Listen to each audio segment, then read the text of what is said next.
मालूमात की जानब से तमाम देखने और सुनने वालों को अस्सलाम वालेकुम। नाजरीन, ये दुनिया कई बार जंगों बर्बरियत का शिकार रह चुकी है और इसी जंगों बर्बरियत की वजह से कई कौमें बर्बाद भी हो चुकी हैं। लिहाजा आज हम आपको जंग अज़ीम 2 के मतलब तफसील से बताएंगे कि किस तरह बड़ी बड़ी ताकतें दुनिया की सफ़ा हस्ती से मिट गईं और अभी उनका नामो निशान भी नहीं है।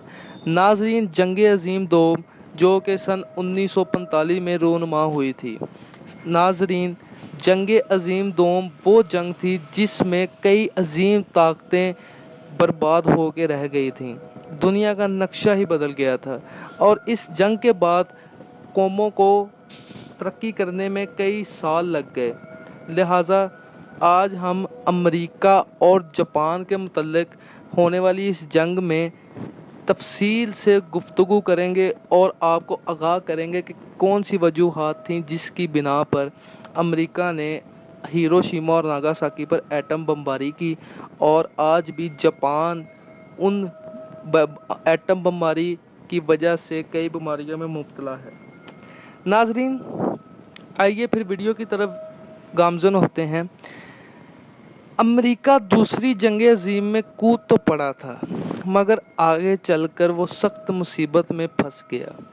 अव्वल तो इसे जंग में अपनी शमूलियत के थोड़े ही अरसे बाद एहसास होने लगा कि यूरोप में मुख्तलिफ महाज़ों पर उसका मुकाबला जर्मन अफवाज से हुआ।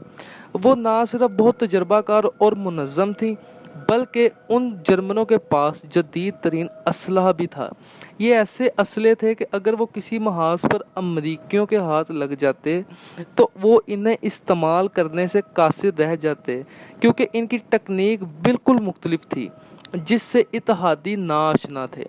इसके अलावा हिटलर ने एक हवा और छोड़ रखा था जो खुफिया हथियार के नाम से मौसूम था। बहरहाल जंग में शामिल होने के बाद अमेरिका खासी दुश्वारियों में मुब्तला हो गया। एक तरफ तो यूरोप में इससे जर्मनों से लड़ना पड़ रहा था। नाज़रीन, आपको बताता चलूँ, जर्मन उस दौर की सुपर पावर थी और हिटलर इनका सिपा सलार था। दूसरी जानिब अफ्रीका में भी जंगे आजमूदा जर्मन ही इसके मद्दे मुकाबिल थे और जैसा कि पहले बयान किया जा चुका है, जर्मनों के मुकाबला में इत्तेहादियों की अफवाज महारत और तजर्बा में कच्ची थीं। यही वजह थी कि इब्तदा में इत्तेहादियों को शदीद जानी और हरबी नुकसानात उठाने पड़े। बहरहाल अब तो अमेरिका को ये सब कुछ बर्दाश्त ही करना था, लिहाजा वह बराबर यूरोप और अफ्रीका में अपनी फ़ौजें झोंके जा रहा था, लेकिन एशिया में जंग का नक्शा ही दूसरा था। यहाँ इसका मुकाबला बराह रास्त एक बड़े और अपने वक़्त के ताकतवर दुश्मन से था। नाजरीन, जापान उस दौर की सुपर पावर रह चुका है। टेक्नोलॉजी में जापान का कोई सानी नहीं था, लिहाजा जापान का अपना रोबो दबदबा था दुनिया पर और कोई भी मुल्क मैली आंख से जापान की तरफ देखने में 100 बार सोचता था। वैसे तो अमेरिका को जापान की कुव्वत का अंदाज़ा पर्ल हार्बर के वाक़या से ही हो गया था, मगर जंग अज़ीम में फंस कर इसकी टक्कर एशिया की इस अजीम ताकत से हुई तो इससे दिन में तारे नज़र आने लगे। नाजरीन, पर्ल हार्बर का ये वाक़या जिसमें जापानी 353 जहाज़ों ने अमेरिका की एक नेवल बेस पर जो कि होनोलुलु में वाक़या थी उस पर हमला कर दिया था और होनोलुलु में नेवल बेस का हशर नशर कर दिया था। नाजरीन, अमेरिका में इस कदर तबाही हो गई थी कि अमेरिका ने जापान से बदला लेने की सोच ली थी और फिर इस तरह वो जंग अज़ीम 2 में शामिल हुआ और जापान के साथ उसका जंग का आगाज़ हुआ। नाजरीन, जैसा कि पहले बयान किया जा चुका है कि जापानी मादरे वतन की खातिर जान देना सबसे बड़ी सआदत समझते थे, जिसके बरअक्स अमेरिकी सिपाही जान की बाजी लगा कर लड़ता तो ज़रूर था, मगर दिल की गहराइयों में उसे ये एहसास भी था कि सरे ज़मीन गैर में बेमकसद जान देना कोई अहम कारनामा नहीं। शायद हरारत पसंद और हमलाबाज फ़ौज के दिल में इसी किस्म का एहसास होता है। अमेरिकी फ़ौजी और अफसर ऐश पसंद होने के सबब जंग के लिए सर धड़ की बाजी लगाकर किसी खास जोश का मुजाहरा नहीं कर रहे थे।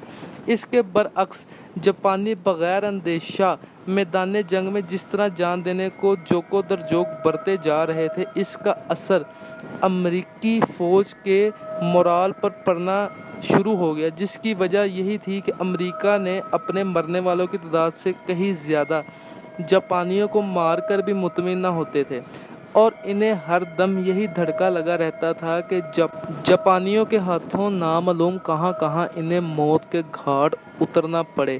بہرحال یہ جنگ امریکہ کو پوری طاقت سے جاری رکھنا تھی تاکہ کسی طرح اس کا خاتمہ ہو سکے۔ ادھر جاپان نے ہندوستان کے شمال مشرقی علاقوں کو بھی روندنا شروع کر دیا تھا۔ اس سے انگریز زچ ہوتے چلے جا رہے تھے۔ جاپان نے ریپلس جیسے عظیم جنگی جہاز کو غرق کر کے اتحادیوں پر اپنی زبردست دھاک بٹھا دی تھی۔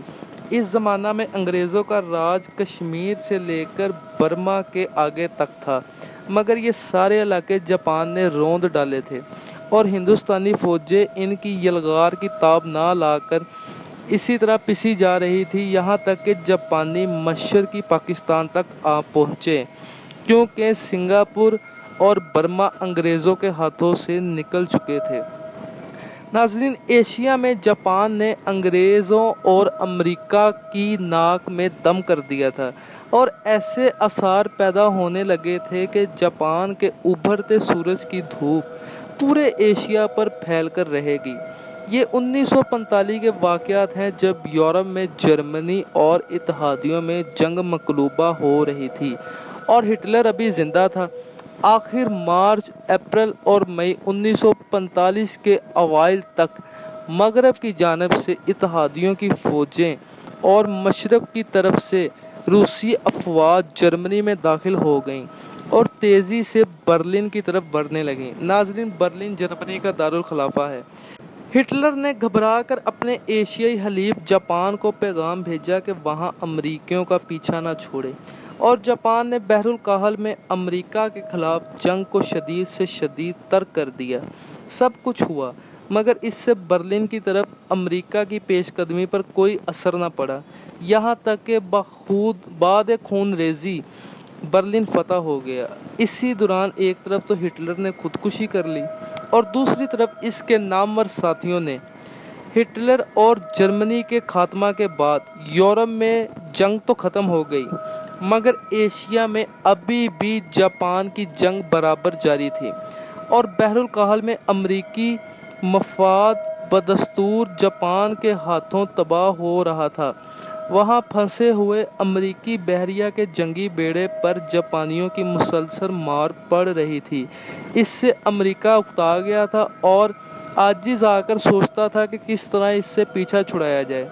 یہ حالات دنیا کے دوسرے ملکوں کے علم میں بھی تھے، اور وہ اس امر سے بھی باخبر تھے کہ اگر امریکہ چاہے گا تو اپنی پوری فوجی طاقت کا رخ بحر الکاہل کی طرف موڑ کر جاپان کو شکست دے سکتا ہے۔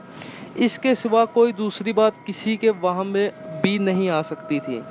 کسی کو کوئی گمان نہیں تھا کہ امریکہ جنگی اسلحہ کو بالائے طاق رکھ کر جنگ عظیم ختم کرنے اور ایک برابر کی ٹکر لینے والی قوم کو تباہ کرنے کے لیے کوئی انسانیت سوز قدم بھی اٹھا سکتا ہے، جس کی طریق دنیا کی کسی جنگ میں نہ ملے گی۔ ناظرین، دنیا ایک خوش فہمی میں مبتلا رہی، لیکن کسی نے جو کچھ سوچا تھا اس میں کچھ بھی ایسا نہ ہوا، بلکہ امریکہ نے وہ کر دکھایا کہ دنیا کا دھیان اس تک جا ہی نہ سکا۔ ناظرین، ایک دن جاپان کا مشہور شہر ہیروشیما حسب معمول زندگی سے معمور تھا کہ آسمان پر ایک امریکی ہوائی جہاز نمودار ہوا۔ ناظرین، اس دور میں امریکی ہوائی جہاز بم برسانے آتے ہی جاتے رہتے تھے، لیکن آج ہیروشیما والوں نے اس ہوائی جہاز میں ایک عجیب قسم کا بم دیکھا۔ اس سے جو چمک خارج ہوئی وہ چمکیلے سورج سے بھی کہیں زیادہ تیز تھی، اور جس کی چمک سے سینکڑوں آدمی اندھے ہو گئے۔ شہریوں کی حیرانی ابھی مٹنے بھی نہ پائی تھی۔ ناظرین، ایسا دھماکہ ہوا کہ جس کی گونج پورے شہر نے سنی۔ پھر دیکھتے ہی دیکھتے بے شمار مکانات اور حجر و حجر پتوں کی مانند ہوا میں اڑ کر ٹکڑے ٹکڑے ہو گئے۔ اس بم کا دھواں، جس کی شکل ایک درخت جیسی تھی، قہرناک گرج کے ساتھ پھٹ کر پھیلا، اور ہوا میں اس بلا کی حدت و گرمی پیدا ہو گئی گویا ایک ساتھ کئی سورج زمین پر اتر آئے ہوں۔ پھر کیا تھا، ہر طرف آگ ہی آگ۔ शोलों के मुतलातम समंदर जिनमें इंसान की तो हकीकत थी, पत्थर की चट्टानें और लोहे की चादरें और सतून भी पिघलकर पानी हो गए। ये एटम बम था जिसे अमेरिका ने सहरा या पहाड़ों पर नहीं छोड़ा, बल्कि इंसानों से भरे हुए शहर हिरोशिमा पर गिराया था। ये एटम बम आज के एटम बम के मुकाबला में कई गुना कमज़ोर था, फिर भी इसने हिरोशिमा के 80,000 बासियों को जलाकर खाकस्तर कर दिया, और जो लोग बच गए वो तरह तरह की लाइलाज और मुहलिक बीमारियों का शिकार हो गए। सिर्फ इतना ही नहीं, बल्कि ये बीमारियां इनकी कई पुश्तों तक मुंतकिल होने वाली थीं। यही हशर अमेरिका ने जापान के दूसरे शहर नागासाकी का भी किया। नाजरीन, इन वाक़यात के बाद जापान दुनिया के किसी भी ताकत के मैदान में ठहर न सका, और ये इम्कान था कि हिटलर का खुफिया हथियार जिसे इसे यूरोप की गोरी नस्ल पर नहीं गिराया, शायद वो खुदा से डरता रहा, मगर इसकी मौत के बाद फातेह अमेरिका ने इसे एशिया पर गिरा दिया। नाजरीन, रहती दुनिया तक दुनिया अमेरिका और जापान की इस जंग को कभी नहीं भूल सकेगी। एटम बम की वजह से मुहलिक बीमारियों का शिकार रहेंगे। अल्लाह से दुआ है कि अल्लाह पूरी दुनिया को अपने हिफ्ज़ व अमान में रखे। नाज़रीन, उम्मीद है कि आपको ये वीडियो पसंद आई होगी। अगर आपको पसंद आई है तो आपसे इल्तमास है कि वीडियो को लाइक और शेयर ज़रूर करें। आइंदा आने वाले वक्त में ऐसी ही मालूमात से भरपूर वीडियो से लुत्फ़ अंदोज़ होने के लिए सब्सक्राइब ज़रूर करें। अगली मुलाकात इंशाल्लाह अगली वीडियो में होगी। अल्लाह निगहबान।